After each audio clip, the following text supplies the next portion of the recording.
घरोघरी मातीच्या चुली या मालिकेच्या आजच्या भागामध्ये आपल्याला आता असे पाहायला मिळते की इकडे ऋषिकेश आणि जानकी हे दोघंजण पोलीस स्टेशनला जाऊन घरी आलेले असतात. जानकी म्हणत असते, ऋषिकेश, मला नाही वाटत की लताबाई ही त्या पोलिसांना सामील असेल. यामध्ये नक्की काहीतरी गडबड आहे. मला का वाटतं राहून राहून की या सगळ्यात ऐश्वर्याचा हात आहे ते देवाला माहीत. मला असं सारखं वाटतंय की ऐश्वर्याला माहीत होतं की आता लताबाई सगळं काही आपल्याला सगळ्यांना खरं खरं सांगून टाकेल आणि म्हणून हा सगळा ट्रॅप ऐश्वर्याने रचला होता.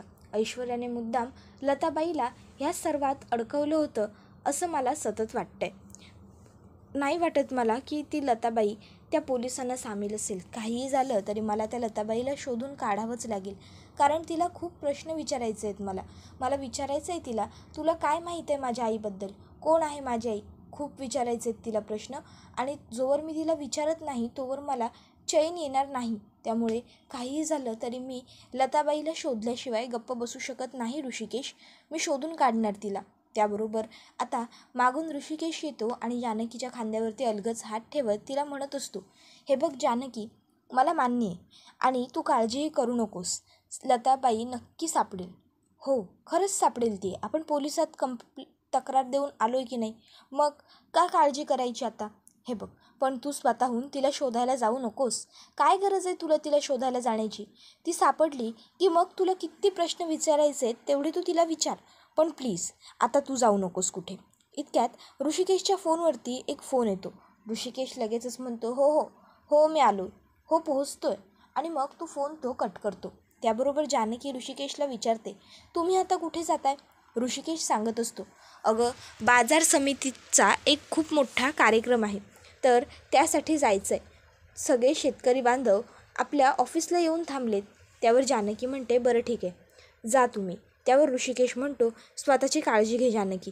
जानकी ऋषिकेशला सांगते, हो तुम्हीसुद्धा व्यवस्थित जा, सांभाळून जा, काळजी करू नका, मी व्यवस्थित आहे.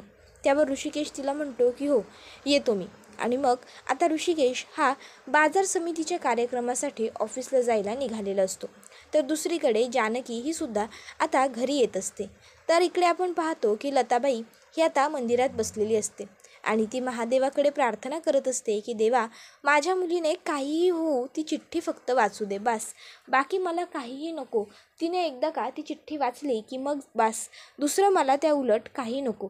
माझ्या पाठीशी उभा राहा देवा, माझ्या मुलीला आणि मला भेटू देत, आमची भेट होऊ दे आणि आज आम्ही एकत्र येऊ देत. महादेवा, काहीही कर, माझ्या मुलीच्या हाती ती चिठ्ठी लागू दे, ती चिठ्ठी तिने वाचू दे. त्याबरोबर आपण पाहतो की जानकी घरात जात असताना जानकीच्या पायाला ती चिठ्ठी लागते. जानकी ती चिठ्ठी डस्टबिनमध्ये टाकायला नेत असते, पण तिला त्याच्यावर स्वतःचं नाव दिसल्यामुळे ती चिठ्ठी उघडते आणि वाचते. तर त्यामध्ये लिहिलेलं असतं, मला माफ कर जानकी, मी घरात आल्यापासून तुला कायम त्रासच दिलाय, पण मला आता तुझा तो त्रास कायमचा दूर करायचा आहे. मला तुझ्या आयुष्यातलं खूप मोठं सत्य तुला सांगायचं आहे. तुला तुझ्या आईबद्दल जाणून घ्यायचं आहे ना. मला तुझ्या आईबद्दल सर्व माहीत आहे. जर तुला तुझ्या आईबद्दल काही जाणून घ्यायचं असेल तर तू मला ज्या तलावाजवळ वाचवलं होतंस तिथे मंदिर आहे, त्या मंदिरात ये. आता सारंग बघतो की जानकी वहिनीने ही चिठ्ठी वाचलेली आहे. सारंग आता खूप घाबरतो. जानकी एकही क्षणाचा विलंब न करता मंदिरात जायला निघते.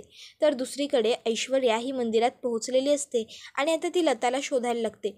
ओ ताई, तुम्ही एखादी भुऱ्या केसांची राणी कलरची साडी नेसलेली बाई पाहिली का, असं ती आता सगळ्यांना विचारत असते.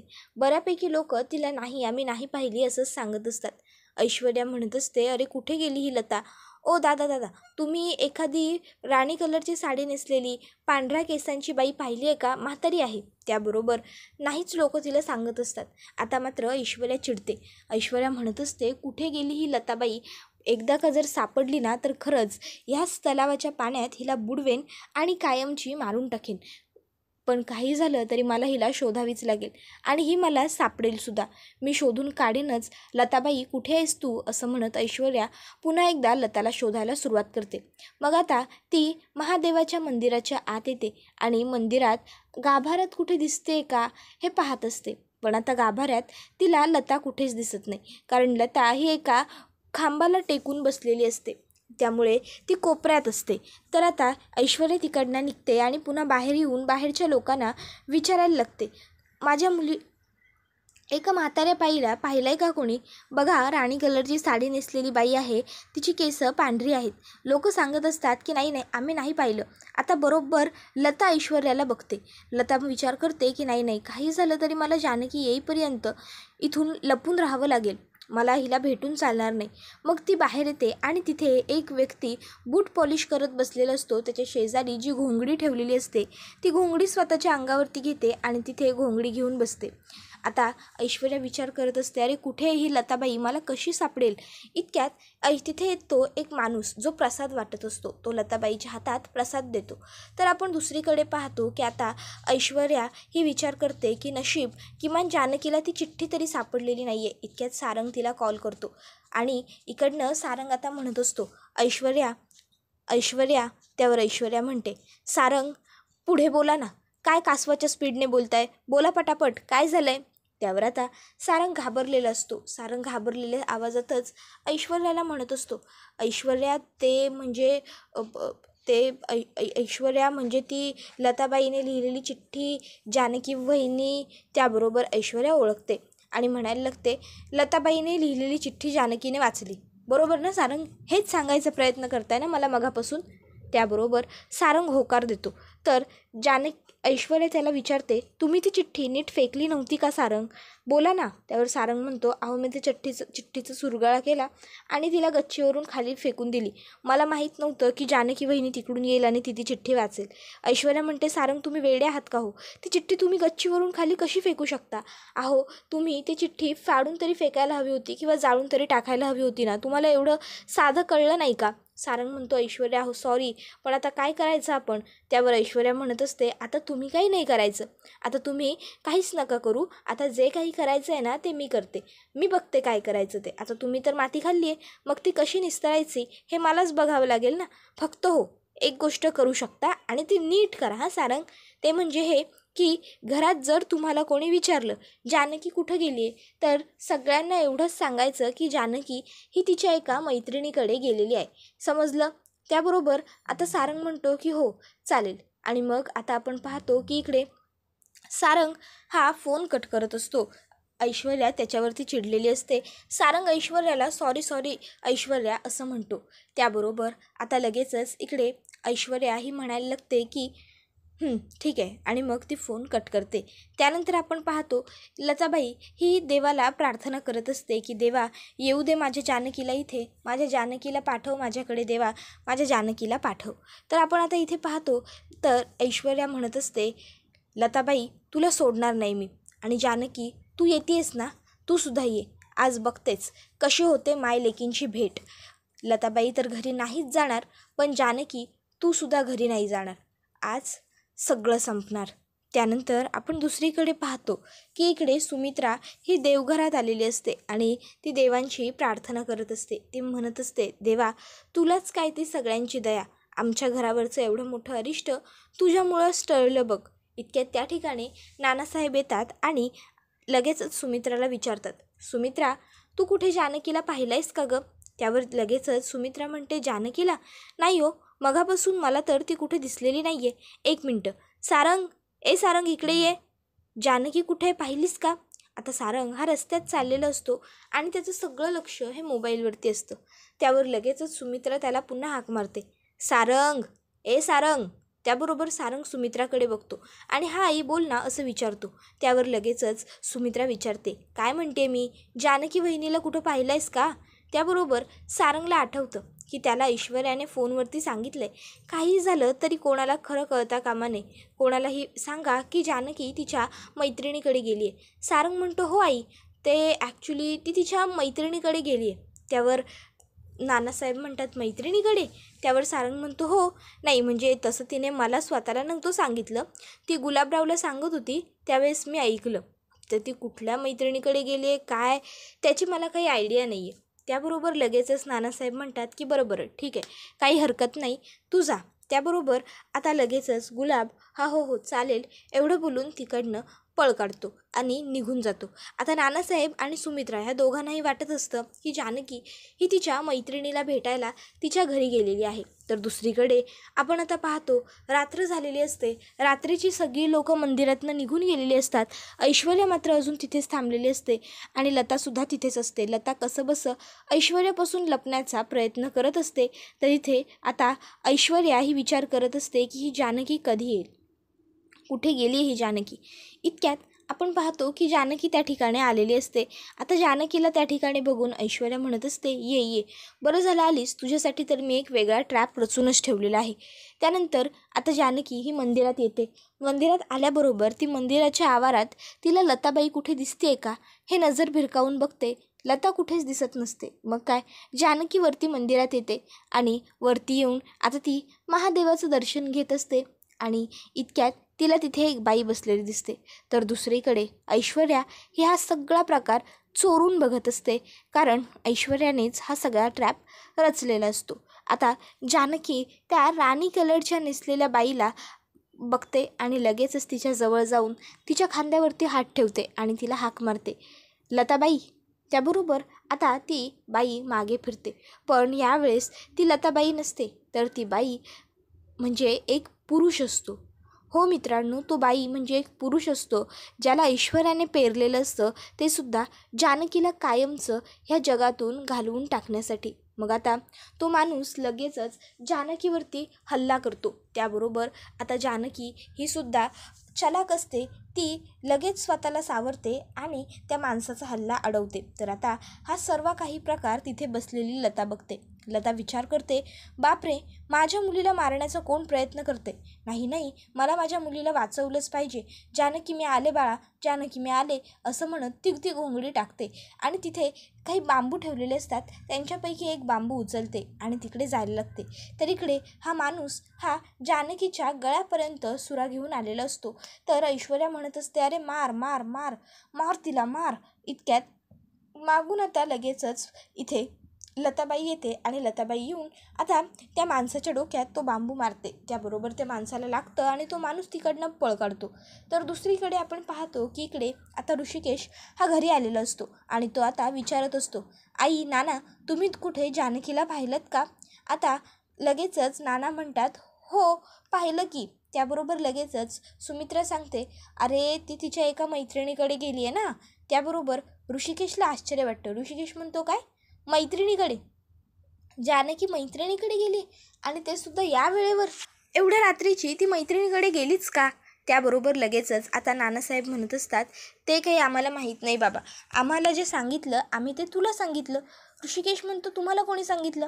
त्यावर नानासाहेब सांगतात, आम्हाला आपल्या सारंगने सांगितलं. ऋषिकेश म्हणतो, सारंगने, सारंग कुठे आत्ता. त्याबरोबर लगेचच आता सुमित्रा म्हणते, कुठे असेल तो, नेहमीप्रमाणे त्याच्या रूममध्येच असेल ना. त्याबरोबर लगेचच आता ऋषिकेश म्हणतो, रूममध्ये ना, ठीक आहे.